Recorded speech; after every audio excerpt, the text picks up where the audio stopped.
Bless you. Hello.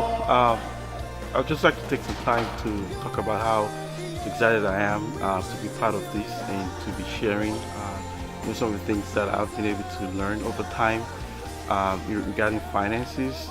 And obviously, I don't know everything all. I'm still learning. We're all learning to learning process. But what I've tried to do is draw from my personal experience and also draw from some of my mentors and people who I kind of looked up to over time. And at the end of the day, I think it's very important to say that all the glory belongs to God. Whatever we are today, wherever we will be, it is not about how good we are or how smart we are. It is God that does it. And oftentimes, I find myself in situations whereby I just don't deserve it. I'm not that, good enough. That the favors, that come my way, it, only God can just, make those things happen. So I'm here today to encourage, our youths to share with them and let them know that they can always draw from God. And when things happen in their life, remember to give glory back to the Lord. Thank you.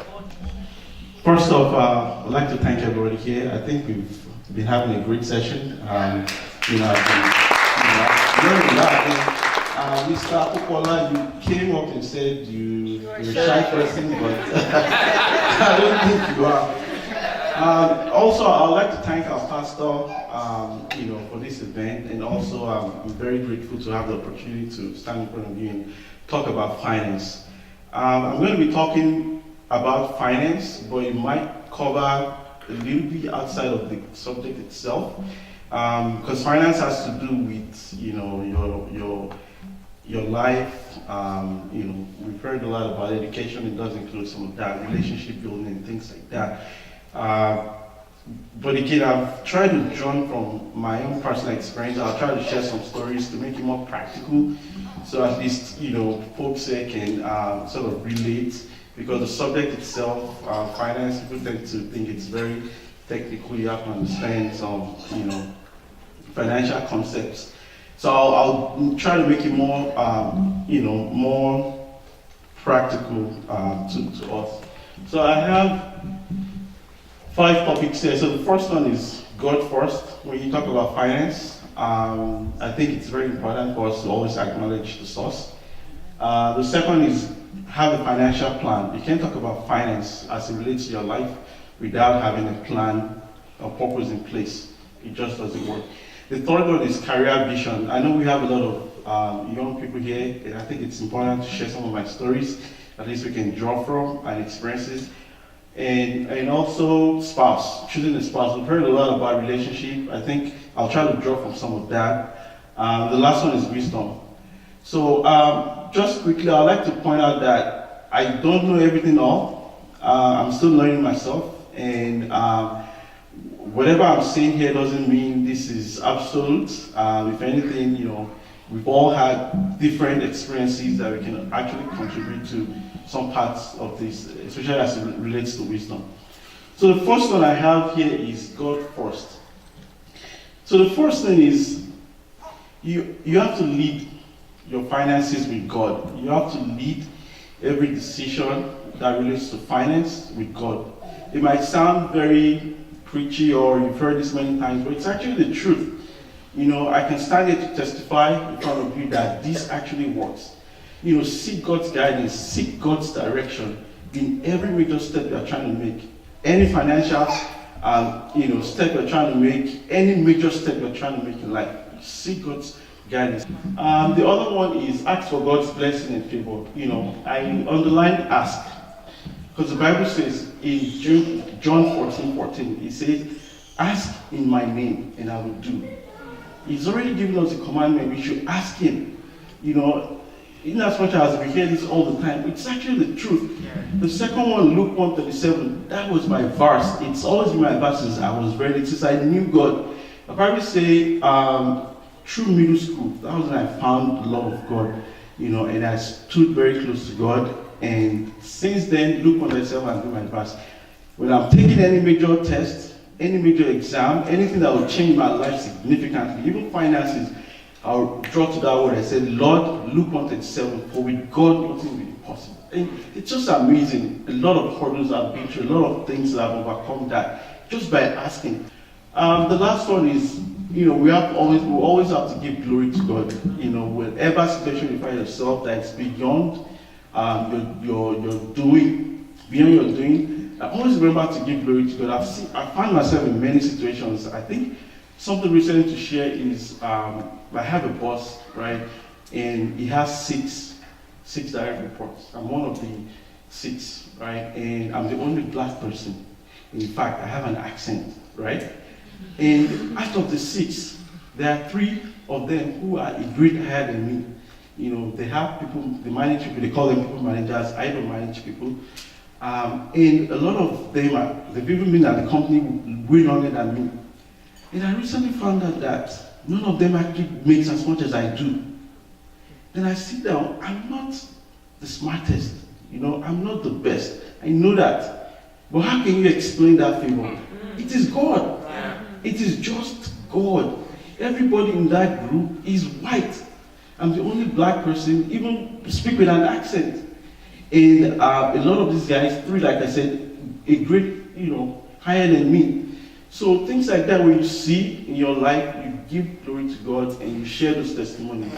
So that is as far as it goes with God first. Very, very important. I'm sharing this story so that we can all, draw out of it and, find that it's really, you don't hear it every day in church. You come to church. I remember growing up I'll come to church, I'll just want to sleep, and it's so not interested. But with time, when I found God at a very young age, I just took to my plan. Every single decision, major decision in my life, I put it in front of God and say, God, show me a way, show me the sign. Many things, starting business, choosing schools, marriage, buying a house, whatever it is, God first. Very important.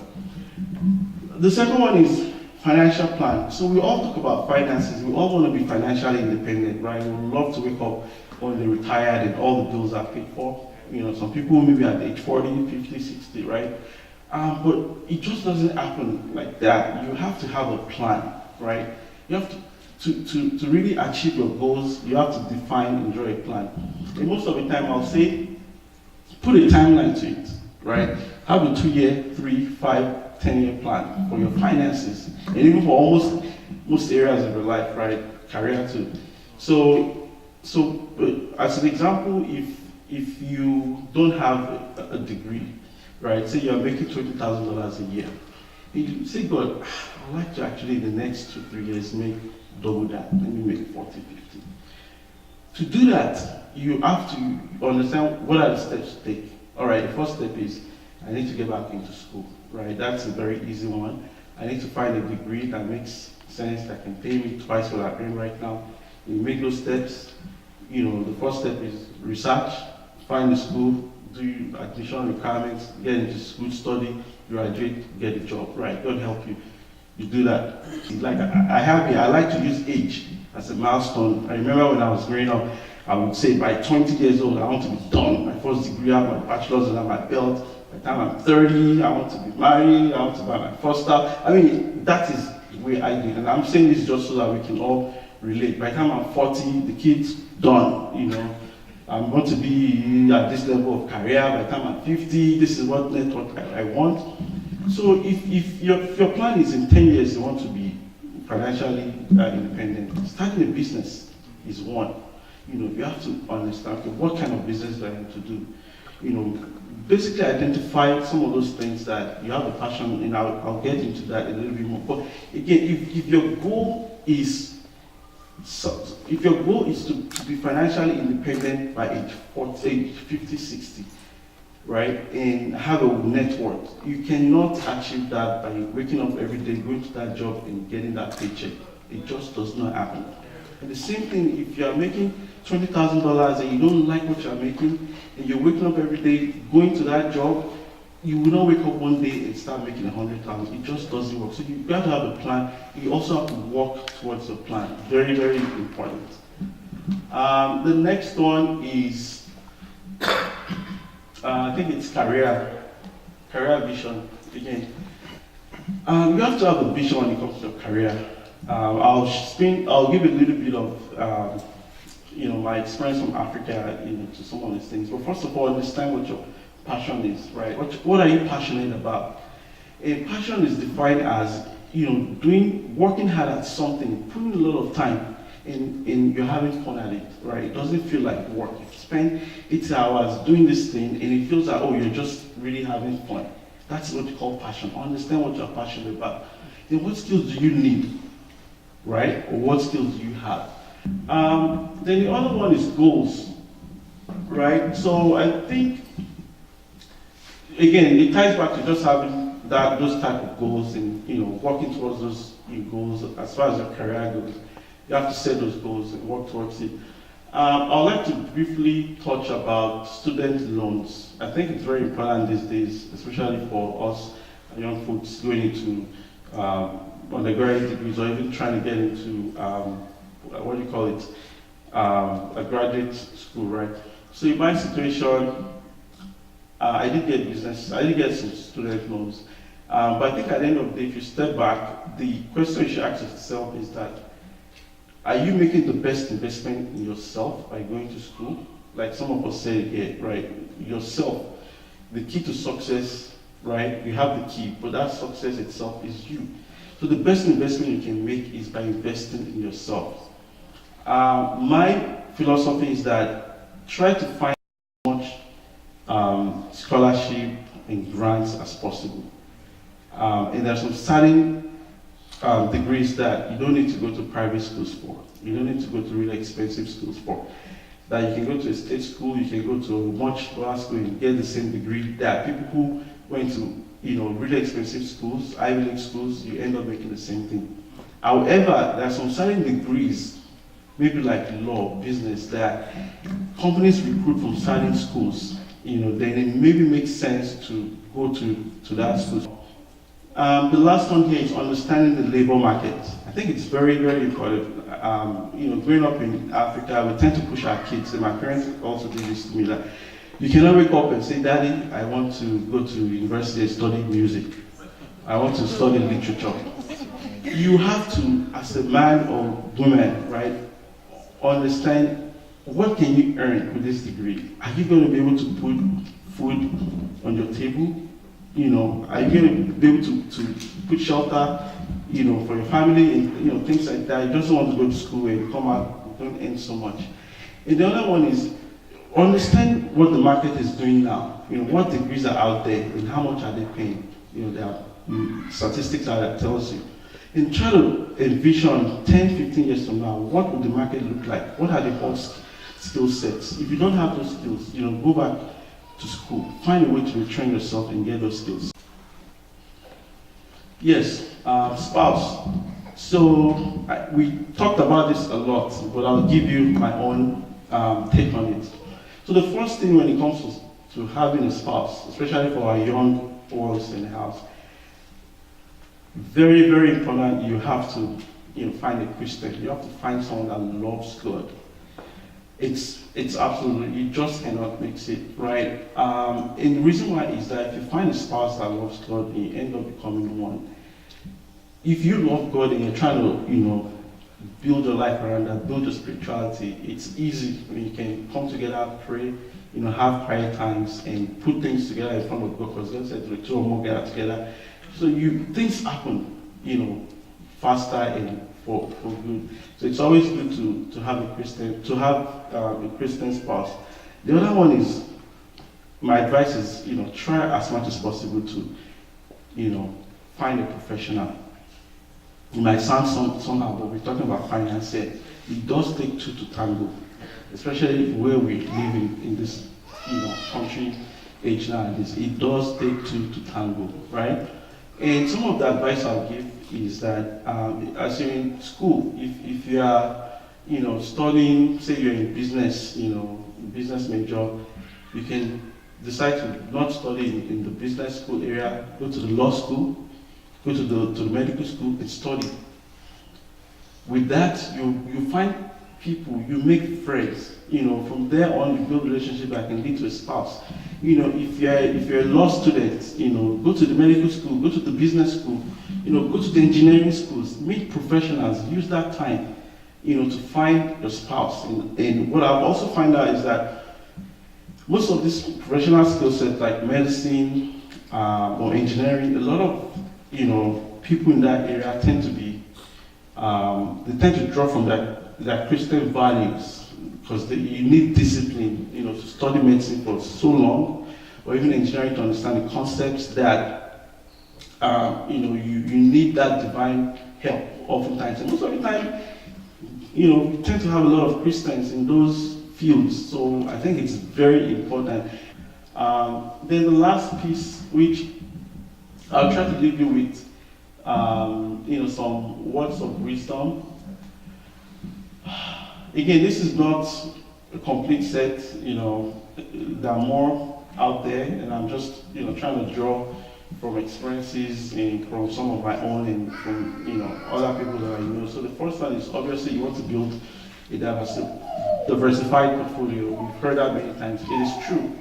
As you start making income, it's good. Oftentimes we do this through our jobs. We have 401ks, and we try to allocate how we invest our funds into these different securities.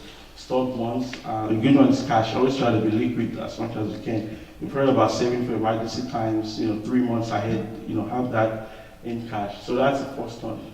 The second one, if your goal is to be in corporate, right, in a company, you have to move up very fast. You figure out how to move up very fast, in the company. Don't just sit down and hope it will happen. Guess what? It doesn't happen like that. Corporate America is, you have to go fight and get it. Even companies are competing against companies, and you almost have to put your A game out all the time. Sometimes it's not about how smart you are. You can sit down and be the subject expert and do great stuff. I've heard people tell me, look, you will never get a promotion based on what you know anymore. You will get a promotion based on strategic relationships that you have. People that will look around looking for someone to move up with them, and they'll see you, oh, by the way, Mr. Popola, I know him very. Come join my team. That is how it happens. And to do that, you need mentors. You need to have mentors, not have one mentor. And you don't only have to have mentors at work. You can have mentors outside of work. I encourage people to have mentors for all kinds of things. Spiritual mentors, pastors are, the first ones when it comes to spirituality.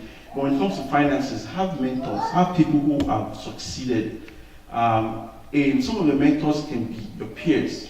I have mentors that we went to the same university undergrad, but they're doing very well. They're doing way better than me. They are bright. I have a mentor, a friend of mine, he's in Chicago, he's on track to become a partner at Deloitte. And I look at him and sometimes I reach out to him. I don't feel like, there's no pride. He's bright, he's talented, right? And he's a mentor, and he's my peer. I'm not ashamed to do that. So you have people around you like that you can use. Your mentor doesn't have to be a really old senior person that you can't relate to, So you don't have to have a mentor. You have mentors across different subjects and areas of your life. The other one for us young folks is we need to work hard. It's very important. You try to live whatever you do with an outstanding touch.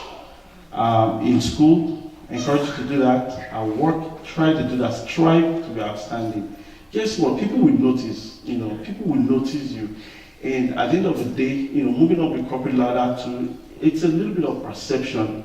Create some of that.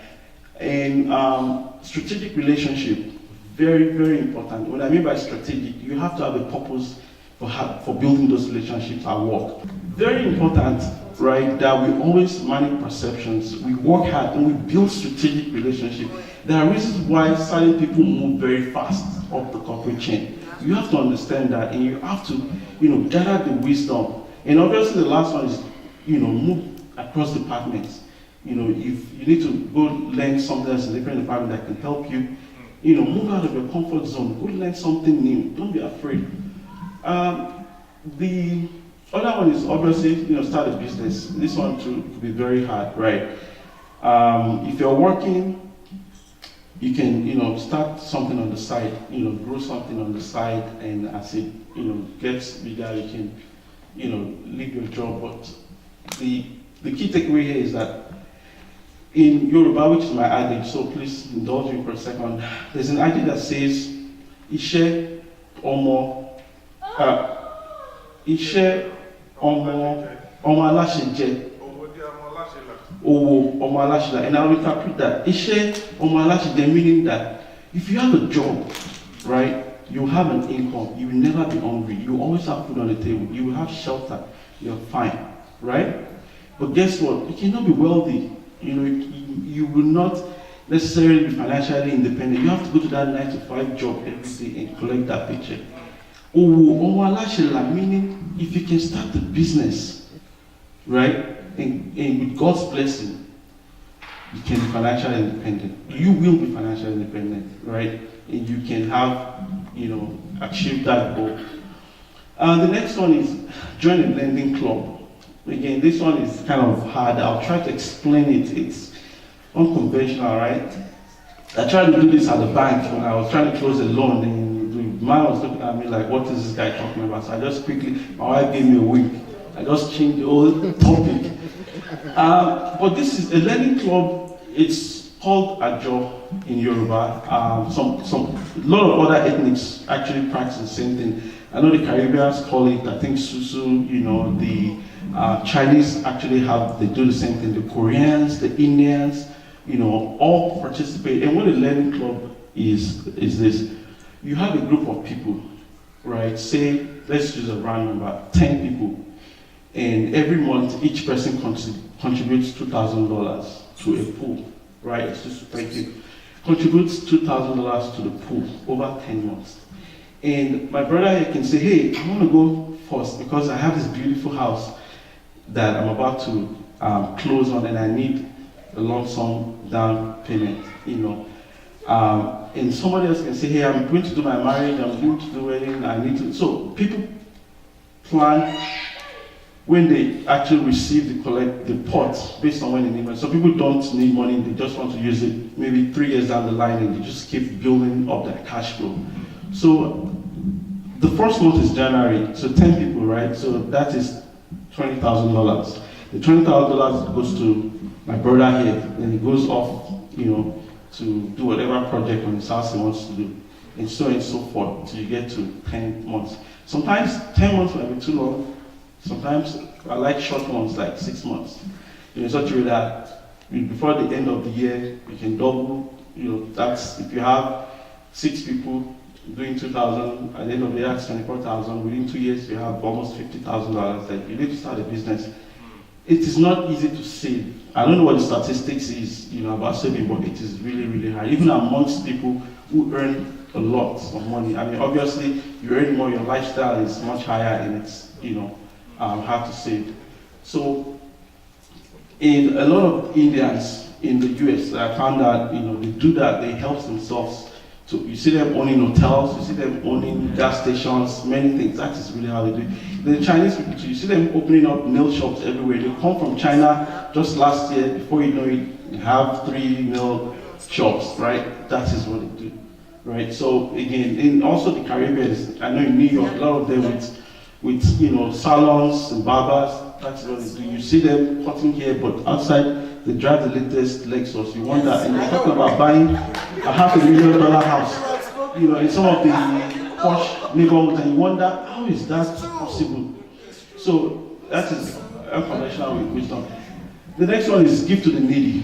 We hear this in church. It's very, very important. You give. Give to the needy, give to friends who need. I'm not saying let people take advantage of you, but some of the things I like to do, I'm driving down the road, I see someone homeless, I give them $5, $10, and sometimes if you're not comfortable about giving them money because you think they will probably use it to go do drugs, buy food, you get food, and you go to a restaurant after you eat, you get something, pass it down to them. I do that too sometimes. I'll just park my car somewhere, take a few bags, and just go hand it over to them. The last one I have is pay your tithes, offering, and contribute to God. Very important. My philosophy here is that if you contribute into the house of God, and the house of God has food and meat, and God's mission can be done, guess what? The Lord will not forget your own house. It is impossible. So, these are all, again, it is not a complete list, but these are the few things that the Lord laid on me to share with you. Thank you.